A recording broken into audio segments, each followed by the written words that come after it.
This week in history, we ask, who was the first female presidential candidate? And don't act like you know, because the first female presidential candidate was in the 1870s. Women didn't even have the right to vote, but that simple fact didn't stop Victoria Woodhull from running for president in 1872. Victoria Woodhull was born in the great swing state of Ohio. Her mother couldn't read, her father was a petty criminal, and Victoria only had 3 years of formal education. Not exactly what you'd call building blocks of success. By 15, she was married to a doctor, but he was also an alcoholic philanderer. And that might have been the turning point. After her divorce, she began advocating for what we call free love. What is this, the 60s?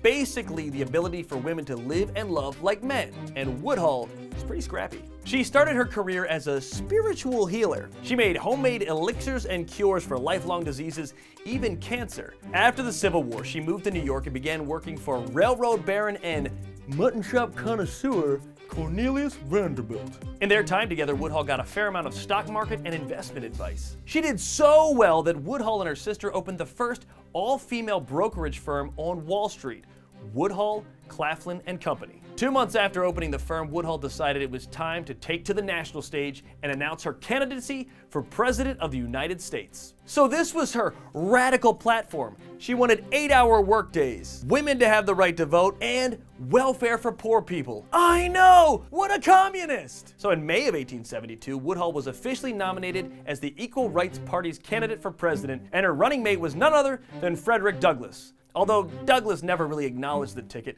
In fact, he campaigned for Ulysses S. Grant.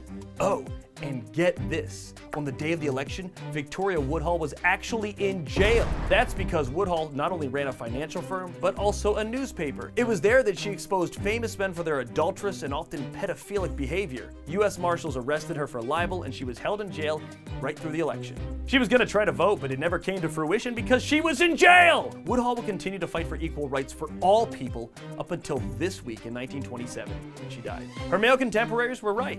She wasn't their equal. She was far, far superior. Hey, it's me, Inside Matt's Head. Did you like it? I'm sure you did. But even if you didn't, give us a like and a subscribe, and then tune in for next week's This Week in History.